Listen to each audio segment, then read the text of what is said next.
Ladies and gentlemen, welcome to The Right Time. My name is Bomani Jones. Thanks for listening wherever you get your podcast. Rate us, review us, give us 5 stars. You only give us 4 stars. I'm inclined to believe you are a hater. It is that time of week where we have a guest join us, and I can't tell no jokes about him not winning the trivia contest because he actually was not a participant. Check him out at Yahoo Sports covering the NBA. Vinnie Goodwill, what's going on? I wasn't smart enough to be in the trivia contest. That's what that was. You was asking. I was reading all them questions. I was like, who gets those? I tell you this, though. If it had been the NBA trivia contest in particular, you are the betting favorite. Maybe Nick. I think Nick might have won. No, you beat Nick. Really? You beat Nick. You are absolutely the betting favorite. I'll take it. Nah, because I be hitting you, and I just be like, okay, so yeah, people like sometimes I guess Marvel feels dramatic, but it does kind of happen, like going back in time with things that they don't expect that I'd be old enough to know, and like what happened in this game or whatever. You be kicking my ass at that stuff, right? You be like, oh yeah, no, that's not what happened in Game 5, then Game 6, Game 7. I'm like, yo, okay, got you. I am the ultimate in the time machine. Now you ask me something that happened 2019 Game 5. I probably can't help you. Right. 1988 Game 5, I probably got you. There's a difference here. I will say, though, 2019 Game 5, I think you would know what happened in that. Yeah, probably so. If I'm not mistaken. You correct me if I'm wrong. In that, Kevin Durant gets hurt, but the Warriors still win? Or is that Game 4? That's Game 5. That's Game 5. Okay. That's Game 5. There we go. See, that's what I'm saying. You do it. You literally pulled that out your ass, and it was actually like, no, if I take a small moment and pause and give it some consideration, I can get to the bottom of it. Yeah, it was a pause for dramatic effect. There we go. Well played. Hey, man, I said this on Twitter yesterday, but really, I am really impressed right now by Ben Simmons and Rich Paul. And the reason I'm impressed by this is Ben Simmons came out of Game 7 in the second round of the 2021 Eastern Conference semifinals where the Hawks won the game in Philadelphia with a whole city ready to toss him overboard. And he has the nerve to say he don't want to play for them no more. This is a relationship that needs to end. Yes. Right? This is one of those things where it's like a relationship analogy where, somebody cheats and somebody has to go, right? But the person who has to go is the person who got cheated on, and you grab your bags. You like, you know what? I think it's time for me to leave you. Baby, I already left you. The new one is coming in. Right. They're like, yo, you don't understand. Like, we're done too. We just haven't quite figured out exactly how to be done. But nah. Don't get this twisted, young homie. We don't want you back here neither. Like, they're all putting up the good face about it. But Simmons feels like he has been thrown under the bus by the Sixers. And the reports are he's not going to come to training camp, just to be clear. He feels he got thrown under the bus. It wasn't all his fault. And I'm inclined to believe that it was not all his fault. But whether you like it or not, at the level that he is at, if you don't come through in the ways that he didn't come through, you go hear it. And that would be if he scored literally twice as many points as he did in Game 7. He would still have to answer for it. Not just Game 7. This is a cumulative thing. I think he had 1 field goal in the fourth quarter of the last 5 games. Do you know how hard that is to do when you are a player who handles the ball and 9 times out of 10, you're going to play the entire fourth quarter? Think about it like this. If Doc Rivers, after Game 7, says anything but, I don't know. If he says anything other than that when they ask him, Doc, is Ben Simmons a championship point guard? If he says anything other than that, how different is the tone of this? Because the tone that they're taking is Doc Rivers threw him under the bus. The tone that they're saying is that they're pushing all the blame on Ben Simmons, right? Which I can see, but I'm not totally buying. Because to a large degree, they've protected Ben Simmons. You could almost say that they've coddled Ben Simmons. I won't say that they coached him or empowered him, but they've coddled him. And I think there's a difference between coddling and empowering. You know what I mean? It's especially someone like him who has a particular set of skills. Right. But the tone of all of this derives from Joel Embiid saying what he said, and they asked him what's the turning point of the game, and Doc Rivers being asked and he being completely honest and saying, I don't know if Ben Simmons is a championship point guard. If they don't say that and they go to the company line and say, you know what, we're behind Ben and everything else, A, we blast them as media because we're going to out them as liars. But secondly, when it comes to this type of stuff, Ben Simmons is the total villain because it looks like the organization has had your back throughout this entire ordeal when they have not, and all of a sudden you go and basically abandon ship. Now it just looks like, why would I want to play for y'all when y'all throw me under the bus? But why would they want him back anyway? Dude, what were they supposed to say? Exactly. Like the thing with Embiid, and I get why he handled it the way that he did, but I would also understand why somebody found it to be passive aggressive, is the way that he answered the question about the turning point was there was a play when someone had a dunk and passed it up, right? And so I would understand why somebody would be like, say my name, say my name. If no one is around you, you know what I'm saying? Like, I would get where they were coming from on that. But what else were they supposed to do? Like, when LeBron melted down in the 2011 NBA Finals, what was so stunning about it was we had seen him prior to this put up some of the best clutch performances that we had ever seen, right? 2007 against the Pistons would be a good example. I'd even say like 2008, Game 5 against the Celtics, where he put up 45, right? Like we had seen him come up when it was something that needed to be done. Yep. So it was strange, like when he comes out here and he scores 8 points and he doesn't want to give it to J.J. Barea and everything else. It's just like, yo, what in the world is going on here? The thing with Simmons is we haven't seen the high point yet, right? We haven't seen that, like, yo, but what about, you can't, but what about any of these performances that he's put up? You just can't. And he is, have we ever seen a player this good with as little interest in taking shots? Like, we generally, a player as good as he is, even if he's like primarily a defensive player, you got to go have a talk with that person and be like, hey, man, I understand why it is that you want to do all this shooting, but that ain't really what you about. They have to have the other talk with Ben Simmons. And I just, like, I'm trying to figure out for him, where did that come from? Like, when did you decide I'm not shooting anything outside of 3-4 feet? Clearly, it's a mental thing. You know what I mean? It could be a mechanical thing, and some people I've talked to in the league suggest that they've never taken him and sort of broken the shot down and worked with him and said, hey, we're going to build this thing, you know, from the ground up, from basically from base to release. I don't know if that's necessarily the case, but the fact that I think that Ben Simmons is just hard-headed. And, Bo, you know this. I have a 3-year-old nephew. My 3-year-old nephew is one of the smartest 3-year-olds I've ever been around. And I've been around a lot of kids. And not because he says anything particularly profound. He doesn't. He's actually pretty quiet. But the fact that he goes out of his way not to say something until he absolutely has to lets me know that it's in there. Lets me know that the wheels are turning. You know what I mean? Like, I'll give you a perfect example. It's during the finals. I'm on NBA TV.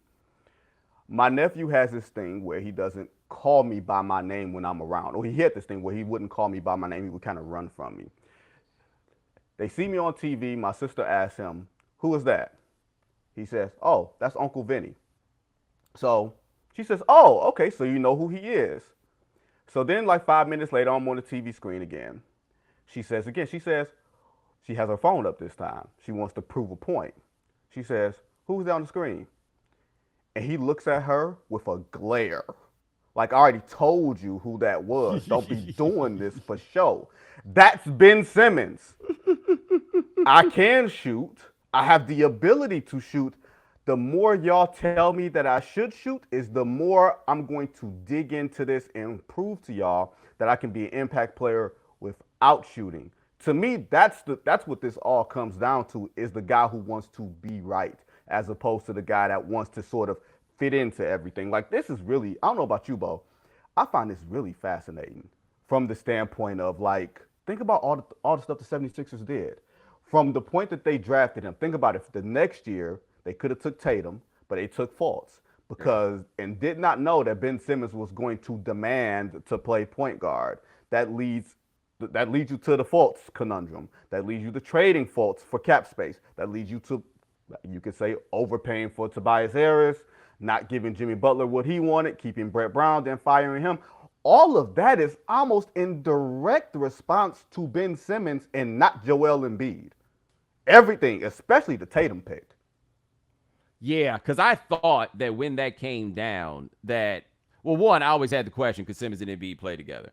And then when it came down to who to take, Simmons or Ingram, I was like, well, I mean, if you had to ask me which is a better player, I'd probably still say Ben Simmons, right? Like, even in spite of what I've seen. But I thought that Ingram would have wound up being a better fit for the roster that they had. And I did think that they, at some point, had to start thinking about not just accumulating pieces, but making sure that the pieces fit around each other, right? Like, that was what I thought. And in the Fultz draft, I was like, yo, you got to give a real look to Tatum. Like, I thought the Celtics also had to give, like, the real look to Tatum, and obviously they did. When they had the number one pick, I'm like, if you're the Celtics, you take Jason Tatum. Fultz was tricky for a lot of us because his team was sorry and they played in the Pacific time zone. People ain't watched that dude, man. They was just out here telling. Like that's just what that comes down to. They was just out here jibber-jabbering about that. But it was always a how exactly do we make this sort of roster thing fit. But Simmons came out as a rookie and balled. He was really, really good. But he's so clearly terrified now. And does he not know that we know that? Because I remember in that press conference, in the press conference after the Game 7, I don't want to say that he was contrite. I don't know if that feels like the wrong word, but it did feel like that he was owning a measure of, hey, I got to get better, all of that stuff. And then I remember later in the press conference, he said he hit him with something like, more or less like, but what did I do, right? It was like, how many rebounds? How many assists? I can't remember exactly what it was. I think you remember what I'm talking about. Yep. And then when the answer came back, he was like, right. And I was like, oh, no, this is never going to work. Like, you're not going to get this. And so there's no way he doesn't know that he's shook when he's out there. There's no way that he doesn't know that there's a problem. And then there's another part of him that just kind of jumps up and has to be like, but it ain't my fault, though. Like, that's saying something different. And I don't get the feeling that if you ask LeBron after 2011 if it was his fault, that he would tell you no. Well, you said it. You said it already. LeBron had a measure of success before 2011. So he knew he could always come back to that. Like, this wasn't going to necessarily, like, define him. What is Ben Simmons' defining moment as an NBA player? Can you name the defining moment where you can say that he took over a game when it really, really mattered in a game of consequence? Maybe that game that me, you, and your brother were at in Brooklyn? Yeah. Where he went at it with who? Jared Dudley? Yes, that is did. your claim to fame at this point? A dude who's not an assistant coach with the Dallas Mavericks? That's your claim to fame? That is your shining, sterling NBA moment? What was that? It was game 3 or game 4. Embiid was still sick as a dog. It was game 4. Because game 3, Simmons balled without Embiid, and suddenly Embiid could play. He got out there and he was sick and he was hobbled and was still a paint vortex. Now here's my other thing about Simmons. I'm going to see if you agree with me on this one. Ben Simmons is the type of player that has to be either your best player or your number 3, right? Something to that. Your best player being, I'll explain this, for the audience. Your best player means everything is built around your team. The number 1 guy, everything is considered around your guy's skill set. So even if he can't shoot, won't shoot, which is basically his middle name right now, then you bring shooters around him. You bring people who can accentuate that other stuff. The floor will be spread. You will have a couple stretch shooting bigs and everything else, and you can take them off the ball a little bit. You'll probably have I hate to say, like a Craig Hodges type of point guard who can, basically just shoot, right? Seth Curry, essentially. Seth Curry would be your point guard. If he's your third best player, you don't need him every night. You know what I mean? Right. Your first and second best players are there. You are there to plug in the holes. You are there to do all the little things that your first and second best guys don't do. Not to say like Chris Bosh, but you're not being as considered on a daily basis to perform like your 1 and 2. If he's your second best player, that is a disaster for someone like him. Because pretty much we are building around Joel Embiid. Joel Embiid needs shooting. What will you refuse to do? Shoot. What do you refuse to give Joel Embiid? Space. and you two jokers are young. So basically, this turns into that wasn't just Joel Embiid's ego. It's Ben Simmons' ego in this too. You know what I mean? These two young dudes that want to have all this space, battling on quietly, battling on social media over who's dating who and all this other type of stuff. It's a lot of that jealousy, you know what I mean, that I think exists between both guys, and Joel Embiid won out. So Ben Simmons is like, nah, all right, cool. Y'all chose him. I gotta go. Yeah, and like Paul George is the guy like that where I asked that question, whether or not he just can't be your number two. Because he was the number one in the playoffs last year, and he looked great. Number two, we clown him. Dude, we will never give Paul George any country as a number two. We will never give. They might be the Seattle Clippers if we relying on Paul George to be a legit number two, even though he has the skill set to be a number two. He has a skill set to be a I can't believe I'm going to say this as I sit here from a Detroit area residence. He has a skill set to be Pippen-like.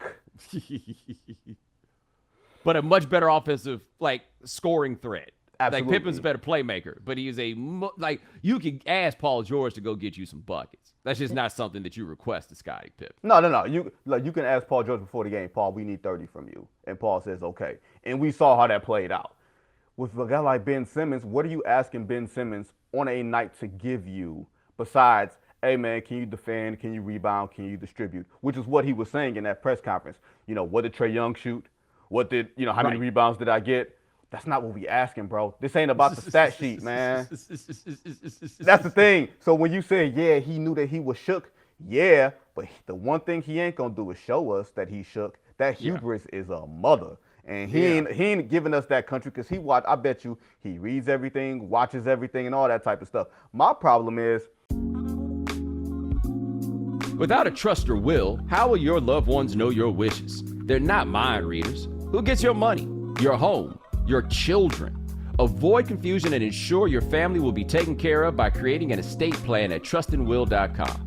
At trustandwill.com, setting up an estate plan is simple, convenient, and secure. For as little as $39, you can nominate guardians for your children, determine who gets your stuff, and plan for future medical care, all from the comfort of your home. Hiring a traditional estate attorney can cost thousands, and using a one-size-fits-all template is not nearly specialized enough. Trust and Will documents are designed by estate planning experts and customized for the state you live in. And with live customer support 7 days a week, trustandwill.com's team is available to answer any questions you have while setting up your plan. Trust and Will is the most trusted name in online estate planning, the category leader on Trustpilot, and they've helped hundreds of thousands of people protect their families, assets, and legacy. Gain peace of mind at trustandwill.com/Bomani and get 10% off plus free shipping of your customized legal documents. Don't wait. Go right now. It's just really important. Get 10% off plus free shipping at trustandwill.com/Bomani. trustandwill.com/Bomani. Does this sound familiar? You got one device that lets you catch the game live, another that lets you stream your favorite shows, you're watching sports highlights on your phone, and you've got your neighbor's best friend's login for the good stuff. Well, I want to tell you about a simple way to get all that entertainment you love without the hassle, and a great way to finally get your TV together. It's called DirecTV Stream, and it brings your live TV and on-demand favorites together like never before, so you can watch your favorite sports, movies, and shows all in one place. That means no more juggling remotes and no need to buy another device ever again. And the best part, there's no annual contract. So get rid of the clutter and the confusion and get your TV together with DirecTV Stream. You can learn more at directtv.com. That's directtv.com. Compatible device required. Content varies by package. if you play for Team Clutch, how come LeBron ain't got in your ear? I'm just saying. This is interesting because Team Clutch is a big part of this. Did you see that story? I think it was in Philly Voice. Kyle Neubeck wrote, and basically the Sixers look at this as Rich Paul is giving you bad advice. Yes. But it's easy to blame the agent. It's so easy to blame Rich Paul. It's easy to blame him, but I don't think that the I'm not coming to camp strategy is a good idea. Like even James Harden went to camp, and then ultimately they wound up making the move. But I don't think Simmons not going to camp is going to accelerate this process. Like, what does that do at worst? So let's say the Sixers play the first month of the season without Ben Simmons. Let's just say that. Let's say their record is a little over 500. I think that's a reasonable record. Like, Embiid by himself should get you to 500, right? Absolutely. You know, let's say they're a little over 500. Dog, it don't matter what this team is at the beginning of December. It don't even matter what this team is at the end of January. It matters what this team is in the middle of February. It matters what this team is in the middle of April. And if you're lucky, it matters what this team is in the middle of June. But it does not matter what this team is at the beginning of the season. It just doesn't. So that's why I ask, what exactly are you getting out of this holdout? Like, or maybe to be fair to Rich, maybe they went to the Sixers and said, hey, man, it's time for a change. And the Sixers are like, yeah, we'll see about that. You know, maybe that's the thing that happened. I don't know. But Daryl Morey is one of these guys. This is my read on things. Daryl Morey is one of these guys who is a little petrified of Rich Paul. Why is that? Why would you say such? I'll just say this. There is a story that has come out in the last year or so, give or take, with a Money Anonymous quote that I would bet the house was Daryl Morey talking about Rich Paul is the biggest problem in the NBA and and all of this stuff. Like, I don't think that Daryl wants to bend to the will of Rich Paul in this. But I also think where Daryl's in a trick bag is, say, I got a lot of criticisms of Daryl, but he ain't stupid, right? And so they wound up in a situation in Oklahoma City where basically they decided we need to get James Harden out of here before training camp. They made that call. Daryl Morey, always ready for you to be desperate, was like, hey, guys, what's going on? And basically got James Harden for the last year of Kevin Martin's contract, a draft pick that turned into Steven Adams, and what was it, Jeremy Lamb? Jeremy Lamb, yep. Yeah, but that was basically what they got for James Harden because of that situation. Now, Daryl Morey is in the position that Sam Presti was in 2012 when that move had to be made, right? And my read on that Harden trade always has been, I get why people say that the Thunder got fleeced, and there's obviously a strong argument for it. But Sam Presti made the hard decision, I can't bring this dude to camp. Right? Like what the Rockets didn't do with him, and then they were like, yo, we shouldn't have let this dude come to camp. No, he was in camp. Oh, that's right, he was there, but they decided this was not going to carry. Like, I think that's my big point. Gabe. That's right. He definitely was in camp. I need the music.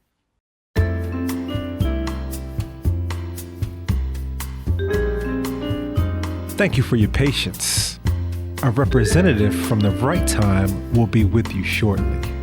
Yeah. He had to go, right? And that was the thing. That Presti, like I say, Presti's not a moron, but sometimes you look up and it's like, yo, man, this dude got to go. And that's where they are with Simmons. Yo, man, this dude got to go, but Morey is not willing to swallow that L like Presti was willing to. And by the way, for Presti, I don't care what nobody says about it. It worked out okay. Like, it didn't work out as well as people think it could have, but health was the biggest problem that they had. They were the best team in the West that next year without James Harden. The question is, in hindsight, and this is really unfair to Sam Presti, the question is, do you trade Russ instead of Harden? Well, that's what it is that people have misunderstood this. The decision they made was the decision to keep Russell Westbrook. And my read on this and what people have told me is that was kind of a no-brainer decision at the time because, one, when they made the decision, Harden hadn't broken out. But the other part was, which one of them always on time? Which one of them always plays hard? Like, if you are talking about building a culture, which was important for them because they just had all them young dudes. If that's what you cared about, no question which one of them you kept. You kept Russell Westbrook. Except the dude that put the San Antonio Spurs out. Yes, you're correct. I get it. I get it. So I get it. And the guy who didn't show up in the NBA Finals. And he's the same dude as the dude that wrecked the Spurs. He did show up in the NBA Finals. Well, he showed up. Not at the arena. Not at the arena. He was in Miami, though. He was outside, as the kids would say. James Harden probably look back at the 2012 Finals and be like, "Nah, man, that was a great 2 weeks." Oh yeah, that's right. We did lose, but I mean, It's about more than that. You know what I'm saying? The only thing he was missing was a pair of Trina's lips on his neck. If you know, you know. No, I think for Ben Simmons, everything about him, that doesn't strike me as Rich Paul. That strikes me as Ben Simmons. Him not coming to camp. If Ben Simmons don't want to shoot, right? What makes you think he wants to face his teammates? What makes you think he wants to deal with all that discomfort in the meantime? Nothing tells me, and it's almost like a worse marriage, a bad marriage where Doc Rivers is not necessarily in the people business anymore. We think of Doc Rivers as being in the people business, but Paul George and now Ben Simmons, maybe he's not as much, or there's a certain type that Doc Rivers can really, really reach, and Ben Simmons ain't it. Daryl Morey, we know he's not in the people business. We know he don't care about nobody being uncomfortable because he ain't got to answer these questions. He ain't got to stand out front and deal with none of this stuff for the first month. Why is Ben Simmons here? Why is he not here? Why haven't you traded him? That's for Doc Rivers and Joel Embiid. The only way that this is going to work, this trade is going to happen, if Joel Embiid walks in and says, I'm tired of being asked these questions. Y'all need to figure this out and figure this out right now before I get upset. Even if he got the contract extension that he's got, you don't want your best player upset at the franchise for doing, lack of a better phrase, dumbass shit. Yeah. You know what I mean? We gonna hold out for the best possible deal. Nah, man, we need to get you up out of here yesterday. Yeah. Well, my read, the only way Embiid signs that extension is if they've come to an understanding of what they're going to do about Simmons. If I'm repping Embiid, we're not signing this extension until we come to some understanding about what this is going to be.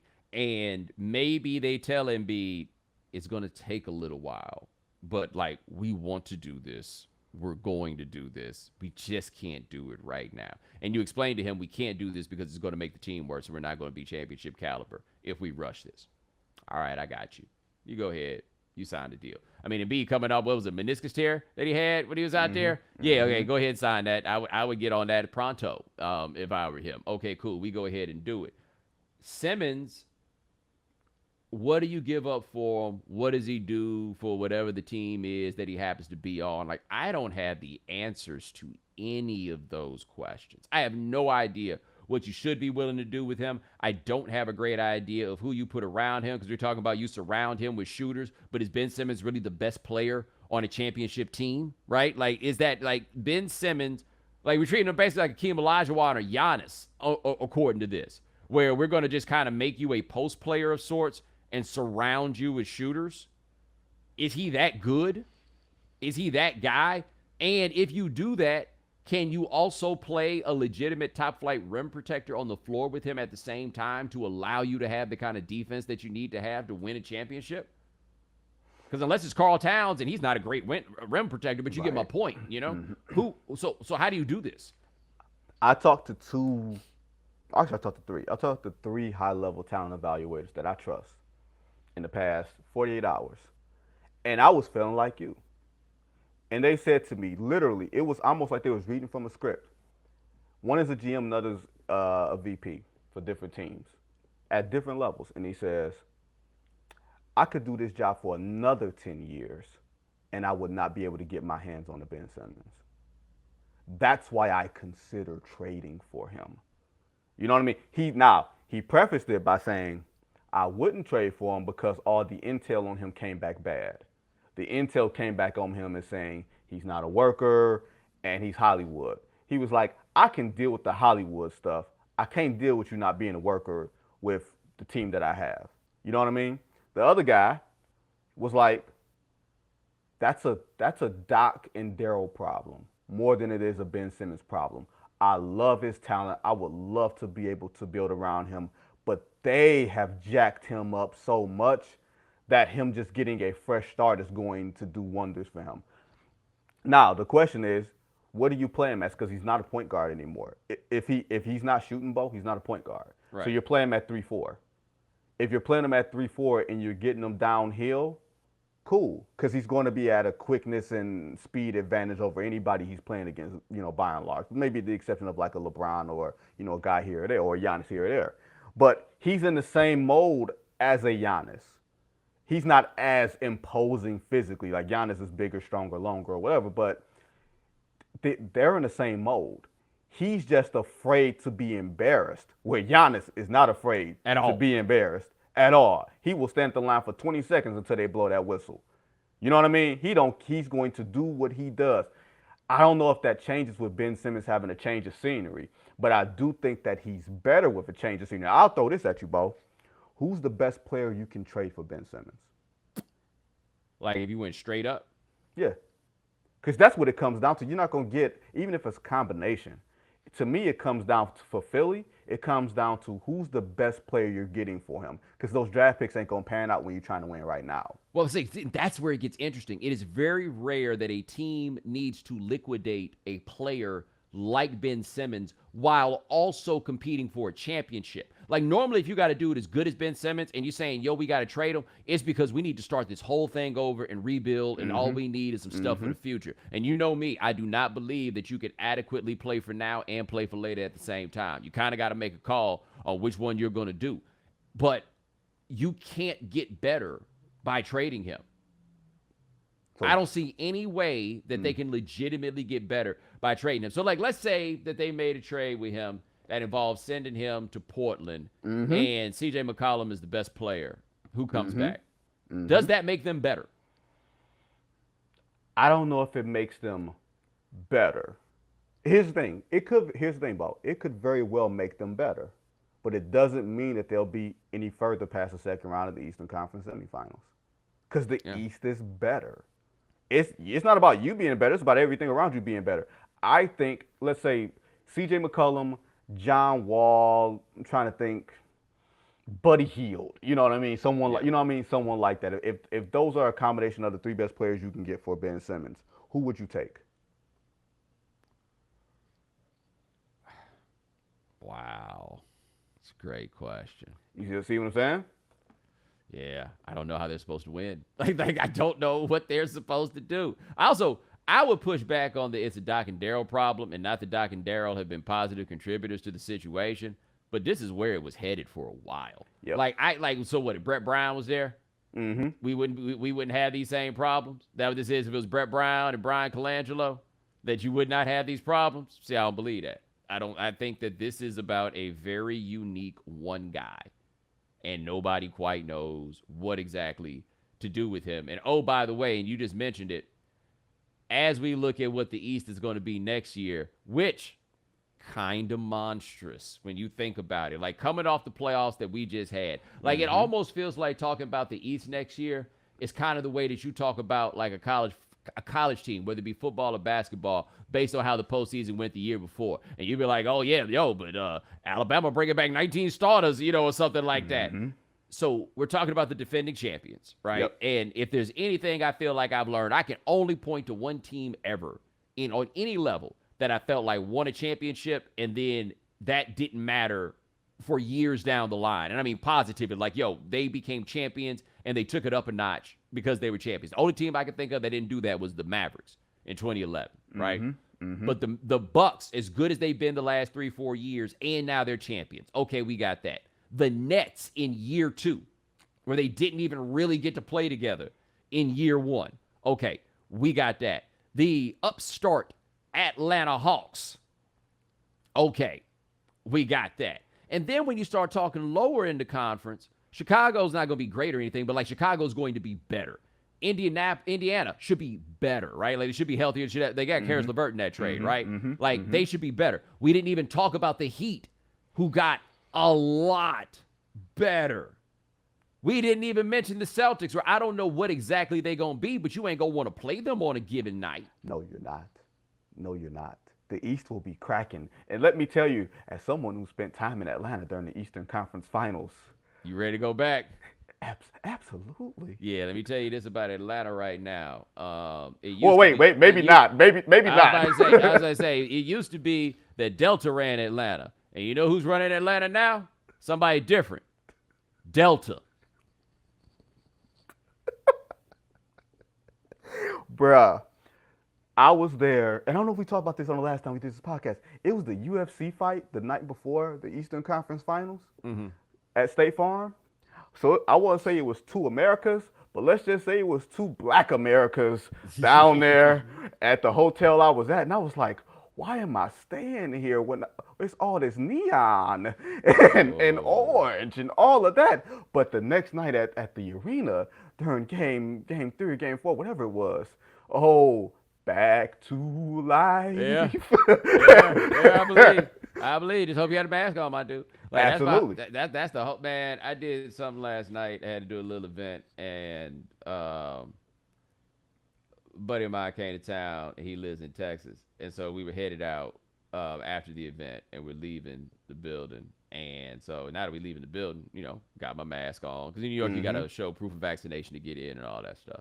Yep. So I put my mask on. Everybody else in the elevator got their mask on. My man that lives in Texas was like, "Oh man, this ain't Texas. I guess I need to put my mask on." But the moral of the story is, if you tell people they're supposed to do it, all it's gonna take is one or two other people to do it, and then the other person, "Oh, that's right. That's what we do here," and then they gonna fall in line. Atlanta, like, ain't nobody say we got to do this. Delta running these streets. Hey, man, natural selection, man. You get it, you get it.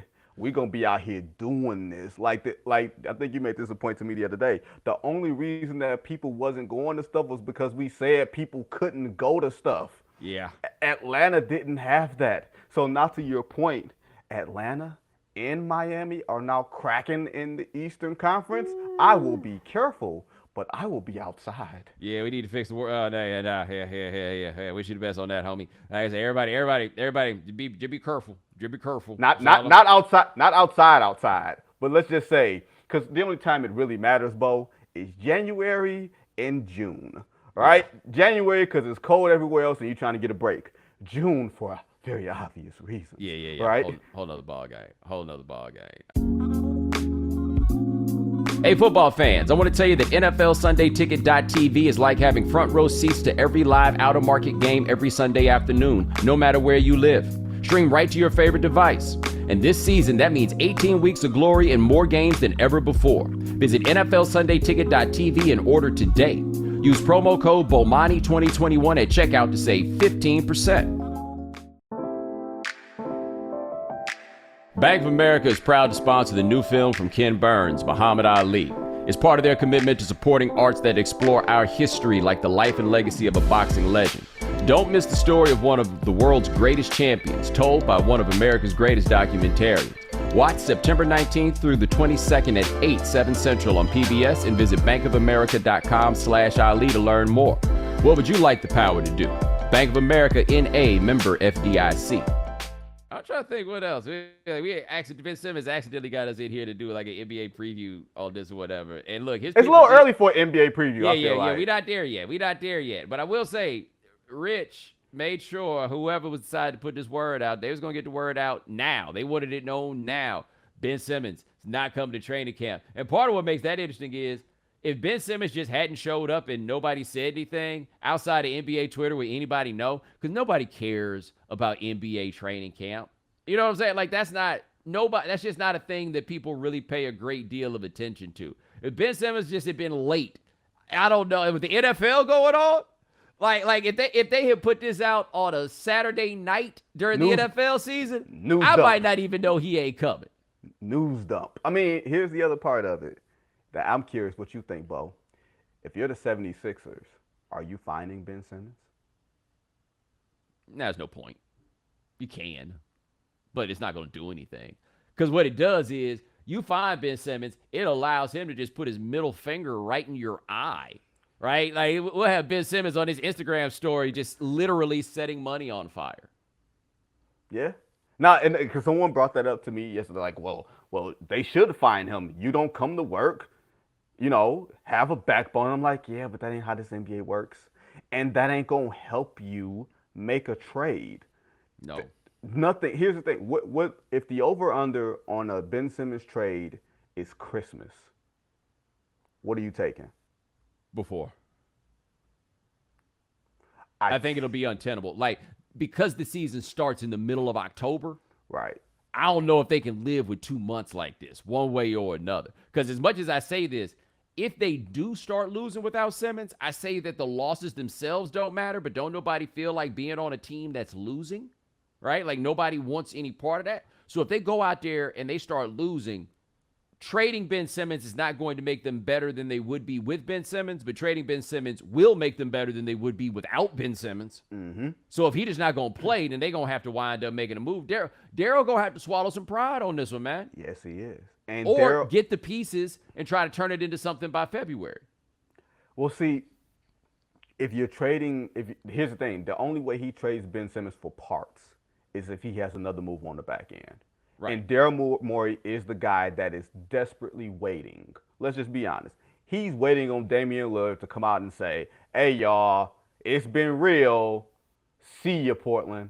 Except I don't think that's going to happen this year or no time like in the immediate future. And if he does say, I want out, you know the place that he's not going? Right. Going to Philly. He ain't going to. I feel very confident that I know the one place that if Damian Lillard asks out, that he gonna be trying to come. Does it have a correlation with Snoop Dogg coming in and crushing the buildings? Yes, I'm saying he coming right here. If he want to go somewhere, New York City right now is wide open for the superstar who wants to do it. All right, like if you make that decision that you want to be that guy, you can come here and look. It would help if you won a championship. But if you just give them some great games in the Garden, I can't explain to people what you will be in this city if that happens. Like, this is the thing to realize, I think, about the Knicks with New York that's easy to forget, which is the Knicks were the only thing that everybody had in common. And even to this day, I still say that because the Nets just don't have a foothold yet, right? Like, Nets fans are fans who were Nets fans when they were in New Jersey, right? You know, like they still don't have that, that thing going in that way. But in the times of me walking around this city and, people stopping me to talk about stuff, maybe somebody will ask me about the Giants, but not really, right? Mm-hmm. We had a lot of people in the offices who rooted for the Jets, but I'm talking about like stopping me on the street to talk. Nobody really stops me on the street to ask me any questions about them. Even when they were terrible, they want to know about the Knicks. That is the thing. They just like, can you give me any reason to have a glimmer of hope? Right? Like these unrealistic expectations of what they're going to be, I really think a lot of that got beaten out of people. They just want some reason to have some measure of hope. And the thing about Dame is that's different than Melo. Melo was willing to come here and handle the weight of all the media stuff and take that well. And like if they, the losing and things like that, endure that. Like he was great for what they happened to be at that time. Dame is here for the weight of, let me take you to the promised land. I got you. Let's roll. And it's been a long time since they had a dude like that here, and they will love it, and he know that. Yeah, absolutely. Look, Adidas knows that. Mm-hmm. The records. Look, he's into the rap. He's got a flow. Hey, dang, we got studios everywhere in New York City. You don't got to have this at your crib. You can go to some of these places where where people are at. You know what I mean? And here's the thing about New York City or the Knicks themselves. Not New York, but the Knicks. I don't know how great Patrick Ewing really was, right? But the way people tell it, you would think he was better than Hakeem, David Robinson, Shaq. And it's only because of New York City and the Knicks. And if you get Dame across from KD and Harden and Kyrie, he's like, oh yeah, some dudes will come play with me. Right. Honestly, that'll be the thing to make Knicks fans care about the Nets. Because right now, I would not care about the Nets if I'm a Knicks fan because we can't hang. You know what I'm saying? Like, we just don't have the dudes. And you're not going to be like, we trying to overcome little brother. Like, you're not going to get to that point. Right. But give the Knicks a dude. Right? Give the Knicks that guy and be like, all right, let's go do this. This place will be on fire. And my understanding is, especially in a lot of these young dudes around the league, they saw the playoffs. They saw the Garden. They saw what it was, and they want that. They want a piece of that. They want to be a part of that.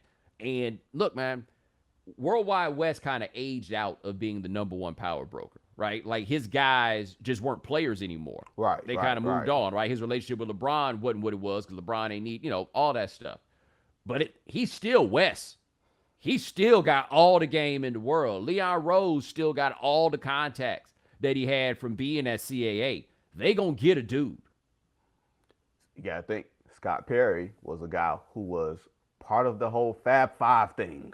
You know what I mean? Like, they got dudes that know how to talk to people. People still are enamored with Wes. Like, there's the mystique of, hey man, I saw Worldwide Wes in the hall. You know what I mean? And, there were some people around the league that didn't like how Worldwide Wes comported himself last year, behind closed doors, because it wasn't people in the arenas and all that type of stuff. And they complained to the league, and the league was like, yeah, okay, and so what? You know what I mean? So they're still, put it like this, you ain't complaining about Worldwide Wes if Worldwide Wes ain't an actual threat. Right. You ain't saying nothing if he's just some dude with no game and no charisma. You know what I mean? He can still open his phone and say, hey, man, you want to talk to Mike? I can call him. You know what I mean? Like, it's that type of thing. And if you're the Knicks, and you can tell me if I'm wrong, the way that some of these other endorsement things work, I'm betting there's a difference in playing for the Knicks compared to playing for the Nets. If nothing else, just being on 33rd. You know what I mean? Just the location of Madison Square Garden in proximity to these other joints. Dude, the Knicks matter in a way that the Nets just don't. The Nets is something new. The Nets are honestly like any other, like the Arizona Cardinals in 1997 or any team that just moved somewhere. Right. Like, that's what they are. It takes a generation to actually build up and like have some fans. And I guess the Nets fans are gonna wind up being the children of transplants who live in Brooklyn. You know what I mean? That they have a Brooklyn attachment, but they don't have somebody in their house that's indoctrinating them into, the family business or rooting for the Knicks. Like, that's the math I got. Like, that's how it winds up going. But no, I would not be surprised if Damian Lillard wound up trying to get himself to New York as the place. You're right. It ain't going to be, I want to go to Philly. And, and the Sixers feel like they on the clock because Embiid and that knee or just his body in general. They're like, yo, we got an MVP caliber player. We got to figure this out right now. And there is no right now answer. Good luck, guys. I mean, and look, put it like this, last thing about Knicks fans and Nets fans, people don't know a life without the New York Knicks. They don't know what life was like without the New York Knicks giving them misery. People have been around, like, oh, the Brooklyn Nets or the Nets? Oh, I remember when the Nets wasn't here. Like, it takes that long for you to remember when the Nets weren't a thing for your fan base to really mean something. And in New York, it's just too much stuff to do for you to be indoctrinated that quick, especially with where they are. You know what I mean? Right. In Brooklyn and everything else. But it ain't 33rd and 6th, man. No. Like, one thing the Clippers had going for them, they still share the arena, but while they were sharing the arena is, the thing about the Clippers was you could go see a good game for relatively cheap, and it was just as easy to get there as it was to get to a Lakers game because they played in the same building, right? Like, I saw that first year of the Heat at at Staples. Just go see a Clippers game, right? Like, you can just get in there. Being at Barclays, it's cool if you live down there, but I'm just telling you, you live up here, you live in the Bronx, you live in Manhattan, hell, you live in Queens. Ain't no real getting there, dog. It's not, that's far. Dude, it took me an hour. When I lived in Jersey, it took me an hour and a half to get to Brooklyn. It took me 30 minutes to get to MSG. Where you think I'm going for my courtesy? I'm going to MSG, even if it is a better game at Barclays. Bro, I don't feel like jumping on 2, 3, 4 trains and all that type of stuff. Now in the age of the post-COVID or what we consider the post-COVID. Ain't no post. It's COVID, here. I say COVID ain't running no post route, man. COVID's still running a go. COVID is running a 9 route. COVID trying to take it to the house. I thought you brought me on here to talk about the mediocrity greatness that is Matthew Stafford. Oh, wow. Yeah, I have to say, you in Detroit. I can't believe we come over here to talk about basketball. You want to pick on the Lions. Ain't that so easy? Damn. I'm picking on the Lions and Matthew Stafford. Like, here it's like what side are you on? Are you on the side of the Lions or are you on the side of Matthew Stafford? I ain't on the side of either one of them. They deserved each other. Matthew Stafford going to give you some really great throws and some really bonehead ones. And here's the thing I'm waiting on. I'm waiting on the media fawning to stop. Like, what point is it going to be that Matthew Stafford is not going to be everybody's darling, for the Rams right now? How long you going to give it? I have no idea because he is the least scrutinized number 1 overall pick ever in the history of the NFL. Ever. Period. There's never been a number 1 overall pick at quarterback who could quarterback a team and not win a playoff game in 12 seasons. Mm-hmm. Just never been one. Never been one. It's just him. I don't know why. He did not win in college. He was disappointing in college. He's been disappointing. I'm not saying he's bad, but he's been disappointing. Mm-hmm. He hasn't been. He's been disappointed in the pros. And people, he's still. I guess he's a young 32 or 33. Like he just needs a little more time to That's get it. it right. That's it. He just needs the right people, the right things around him. Like the Lions ain't going to do everything around him. I mean, Calvin Johnson ain't 2 receivers, but Calvin Johnson is 1. Yes. Oh boy. Sorry about that, Lions fans. I wish you the best. Now that's my man Vinnie Goodwill. Check him out, Yahoo Sports, covering the NBA. My man, I greatly appreciate you. Oh yeah, always fun, brother. All right. Oh, we gotta argue about the 75 coming up soon. Yes. Hey, let me know because when they put out that list, that's the only list I'm willing to argue about. I'm out of the list business, but when they come up with the top 75 NBA players, yeah, we'll have to come on here and do opening week. It's opening week, I think. Oh gosh, we'll have to do it. Damn it. What happens when Carmelo doesn't make the list?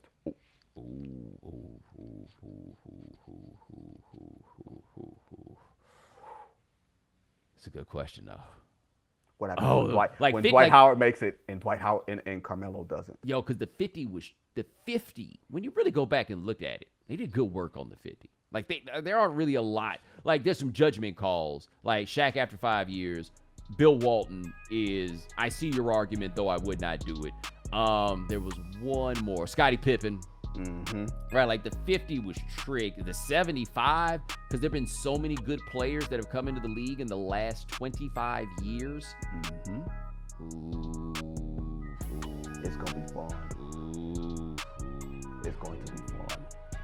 Oh, yeah. Already looking forward to it. Ladies and gentlemen, thanks so much for joining us here on The Right Time. We do this 3 times a week. Gabe Bassan and Dave Presley handling everything behind the scenes. Thank you, gentlemen. Remember, follow The Right Time. Rate us, review us, give us 5 stars. You only give us 4 stars, I'm inclined to believe you are a hater. And we'll talk to you guys in a couple of days. Take it easy.